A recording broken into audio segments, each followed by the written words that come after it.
Assalamualaikum warahmatullahi wabarakatuh. Apa kabar hari ini? Semoga puasanya lancar dan gak lihat menu makanan terus sambil nunggu waktu beduk yang masih lama ya. Suara Merdu ini kembali menceritakan film tentang kisah seorang mantan lagi. Ya pastinya bukan mantan kamu ya, yaitu mantan marinir yang di suatu posisi melakukan misi lagi setelah lama tidak bertugas. Dan tidak lama-lama, daripada nanya-nanya saat nonton film bikin orang sebelah gak fokus, langsung saja check it out. Film bermula dengan memperlihatkan kehidupan yang terlihat damai dari seorang anak dan seorang mama muda. Tetapi sebuah telepon masuk membuat Rosa menjadi khawatir. Telepon itu menyuruh Rosa untuk segera pergi dari kediamannya dan membawa anaknya. Ternyata Carlos yang mana adalah saudaranya sedang diikuti oleh segerombolan orang yang disebut kartel. Dan tanpa berpikir panjang pun Rosa segera mengajak Miguel untuk pergi secepatnya. Di sisi lain terlihat seorang bapak sedang berburu dengan anjing kesayangannya bernama Jackson. Di tengah perburuannya, Jim Henson namanya melihat beberapa orang imigran gelap melintasi peternakannya menuju perbatasan. Hal itu pun dilaporkannya kepada pihak terkait. Hanson here. Better send a medic out. Found one left behind. Suatu pagi yang cerah, datanglah seorang petugas bank memberikan sepucuk surat tentang pelelangan peternakannya yang akan dilakukan 90 hari lagi. Hal itu dilakukan karena Jim ini tidak melakukan pembayaran lebih dari 6 bulan. Dan pagi yang cerah tidak lagi cerah menyangkut abu istrinya pun telah menyatu dengan tanah di area peternakan itu. Dan apapun alasannya, pihak bank ini tetap akan melakukan ketentuan yang berlaku. You have yourself a good evening.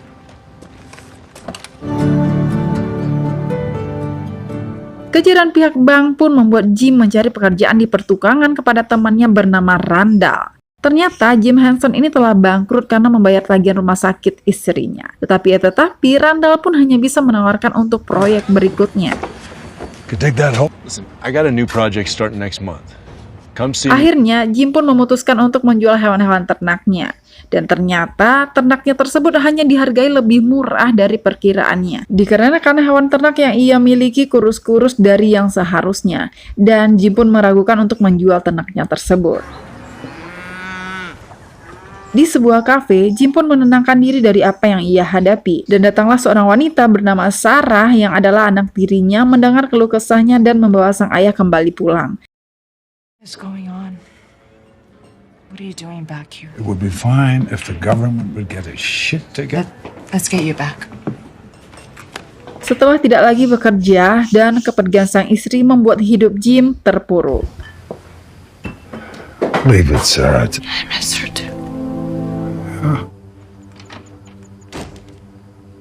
Dan di perbatasan Amerika Serikat Meksiko ini terlihat Rosa dan Miguel ditemani seorang calo ingin menyeberangi perbatasan tersebut. Ada salah satu celah yang bisa dilewati di tengah pagar pembatas itu yang diketahui oleh calo ini. Tetapi saat hendak mencari celah tersebut, mobil dari kartel ini melewati daerah itu sehingga mereka bersembunyi dari pandangan geng tersebut. Melihat hal itu, calo ini mengajak Rosa dan Miguel untuk mengurungkan niatnya. Tetapi Rosa tetap pada pendiriannya mengingat perbatasan yang telah di depan mata dan pergi meninggalkan mereka.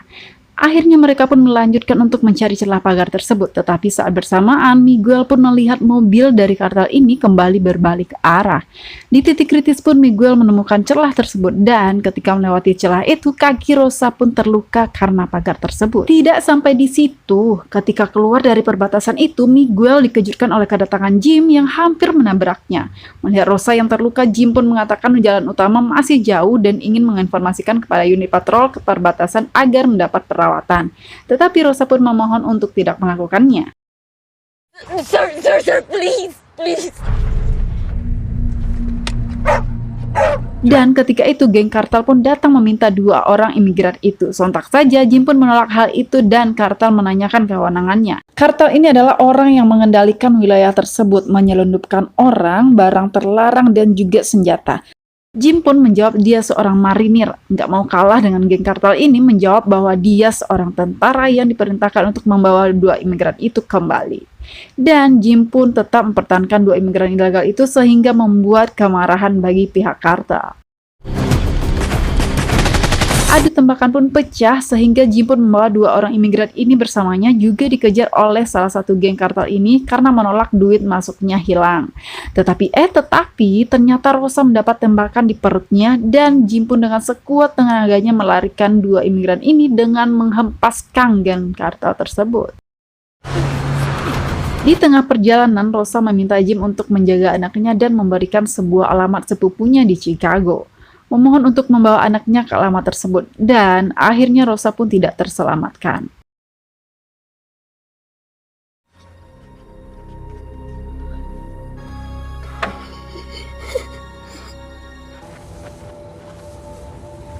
Akhirnya, tim patrol perbatasan pun datang untuk mengevakuasi Rosa dan mengambil alih Miguel.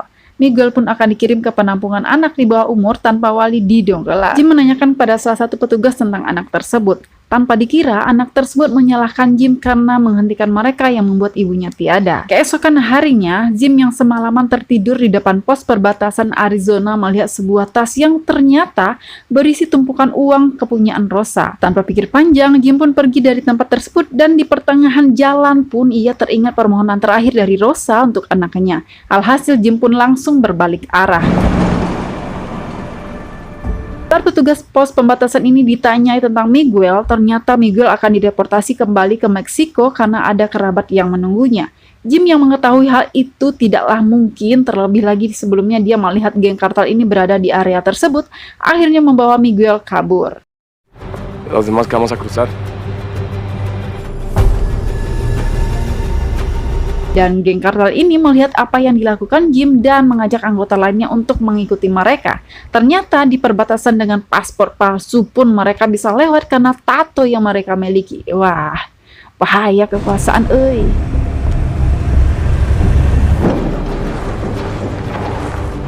Di sisi lain, Jim yang pulang untuk mengambil barang-barangnya kehilangan Miguel yang ternyata berusaha untuk kabur.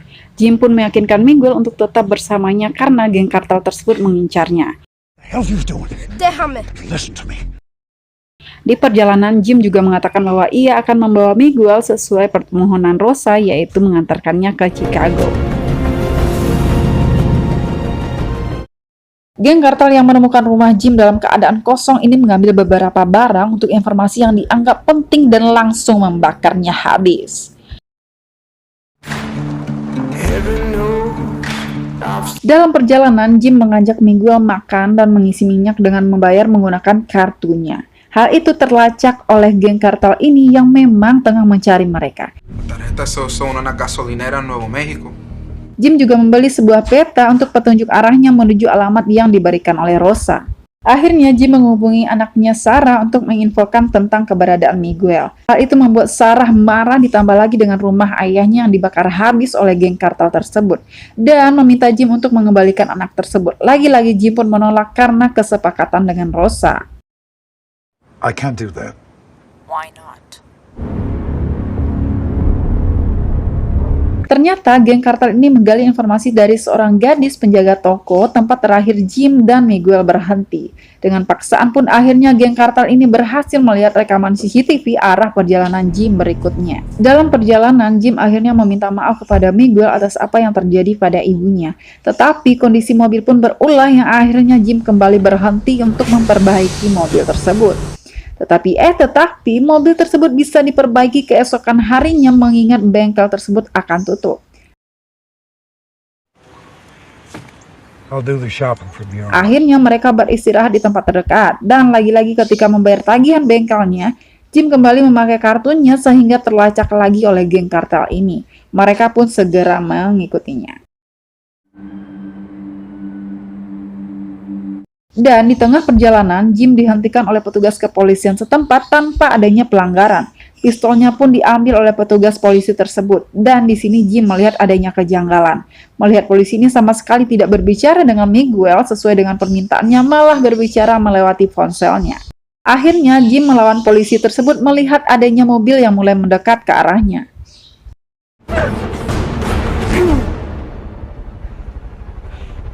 How much are they paying you to betray that badge?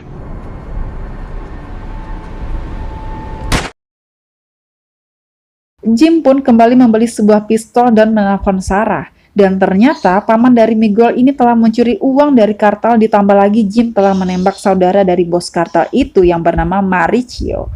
Sarah pun meminta Jim untuk mengembalikan anak tersebut mengingat tingginya risiko yang dilakukan ayah tirinya tersebut. Jim pun akhirnya menyetujui untuk menyerahkan anak tersebut kepada Sarah. Here you go. Memutuskan untuk menginap di salah satu tempat, kali ini Jim tidak memakai kartunya untuk transaksi pembayaran.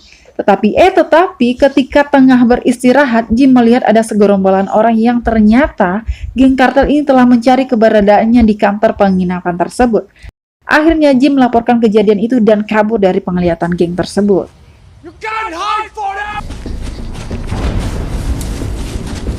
Ketika hendak mengambil anjing kesayangannya, Jim pun melihat bos kartel ini, Mauricio, menembaki Jackson. Kemarahannya yang tak terbendung, Jim membawa anjingnya untuk dikubur dan melampiaskan marahnya kepada Miguel. Jim pun memutuskan untuk mengembalikan Miguel. Miguel yang mengetahui tentang tas yang berisikan uang menganggap Jim hanya membutuhkan uangnya. Dan Miguel pun melarikan diri. Jim pun kembali mendapatinya dan mengatakan tetap akan mengembalikannya. Di dalam mobil pun, Miguel menginginkan pemakaman yang layak kepada ibunya, sama halnya yang dilakukan kepada Jackson. Sorry about Jackson. Akhirnya Jim membawa Miguel untuk memberikan penghormatan terakhir kepada ibunya di salah satu gereja terdekat.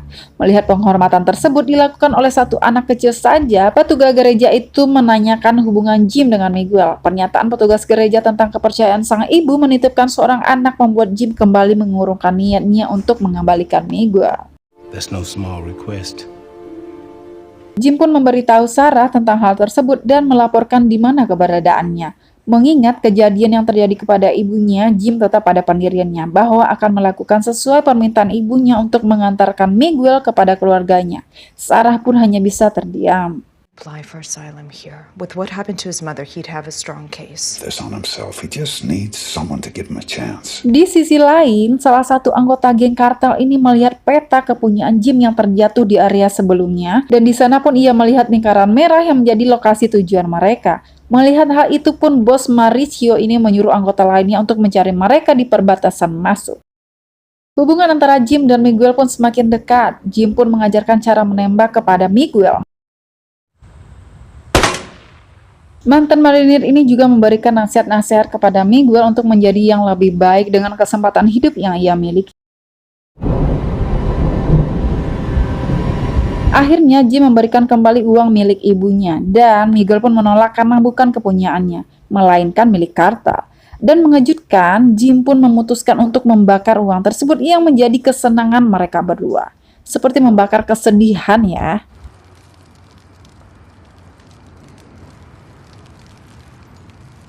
Dan di saat perjalanan menuju Chicago, anggota geng kartel ini melihat mobil dari Jim yang masuk ke area mereka. Jim yang mengetahui hal tersebut mencoba menghindari jalan yang biasa dilewati. Tetapi, bos Mauricio ini melihat dan mengejar mereka. Jim pun berusaha lari dan menunggu untuk menghabiskan sasarannya. 5 millas para atrás.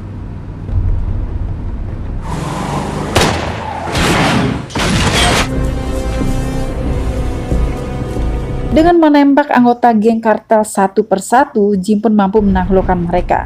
Hendak mencari Miguel, ternyata Mauricio mendapati Miguel dengan mengancam membunuhnya. Mantan marinir ini lebih mengedepankan kemampuan menembaknya yang sangat presisi. Demi membalaskan kematian adiknya, Mauricio menyuruh Miguel untuk menembak Jim. Miguel pun melakukan hal yang tidak terduga, sehingga Mauricio mengambil dan menembak Jim sembarangan, yang akhirnya mereka pun berdua saling membunuh. Ternyata pelajaran bersenjata dari Jim pun membuahkan hasil. Akhirnya bos kartel Mauricio ini mampu dilumpuhkan.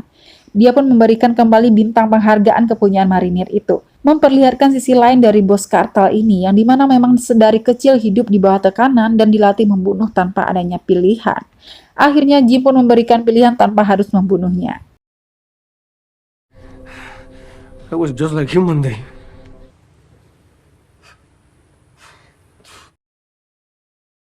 Pengantaran Miguel pun berhasil sampai ke keluarganya dengan selamat. Sayang tapi sayang, Jim yang tertembak dalam pertarungan sebelumnya membuatnya krisis. This is for you. Dan film pun selesai. Terima kasih. Assalamualaikum warahmatullahi wabarakatuh.